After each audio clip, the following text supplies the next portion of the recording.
అటుకులు క్యాబేజీతో కరకరలాడే వడలు ఎలా చేసుకోవాలో ఈ వీడియోలో నేను మీకు చూపిస్తాను. దీనికోసం 1 కప్పు అటుకుల్లో మంచినీళ్ళు పోసుకొని ఒకసారి శుభ్రంగా వాష్ చేసుకోవాలి. వాష్ చేసిన తర్వాత దీంట్లో ఏ కప్పుతో అయితే అటుకులు తీసుకున్నామో అదే కప్పుతో 1/2 కప్పు మంచినీళ్ళు పోసుకొని 5 నుంచి 10 నిమిషాలు పక్కన పెట్టాలి.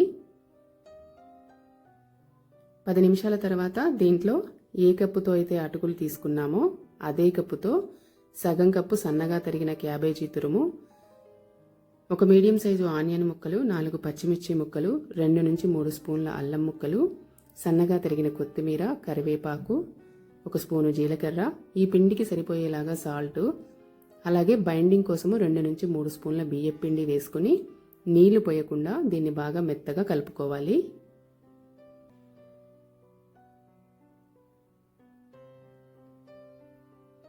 ఇలా మెత్తగా కలుపుకున్న తర్వాత ఇప్పుడు పిండిని కొంచెం కొంచెంగా చేతిలోకి తీసుకొని చిన్న చిన్న వడల్లాగా ఒత్తుకోవాలి. ఇలా ఈ పిండి మొత్తాన్ని ముందే వడల్లాగా వత్తి పెట్టుకోవాలి. ఇప్పుడు స్టవ్ వెలిగించి ప్యాన్ పెట్టుకొని డీప్ ఫ్రైకి సరిపడా నూనె పోసుకొని నూనె కాగిన తర్వాత మనం చేసి పెట్టుకున్న వడల్ని ఈ నూనెలో వేసుకొని ఫ్రై చేసుకోవాలి.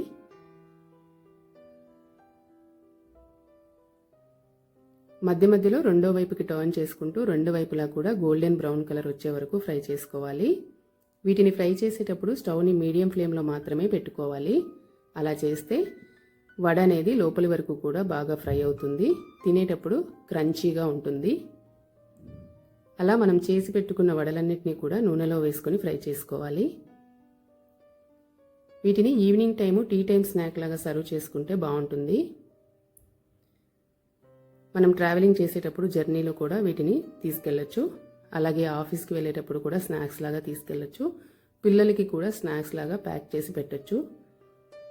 పిల్లలకి పెట్టేటప్పుడు మాత్రం దీంట్లో వేసిన పచ్చిమిర్చి ముక్కలు, అల్లం ముక్కలు వాళ్ళు తినే కారానికి తగ్గట్టుగా అడ్జస్ట్ చేసుకోవాలి.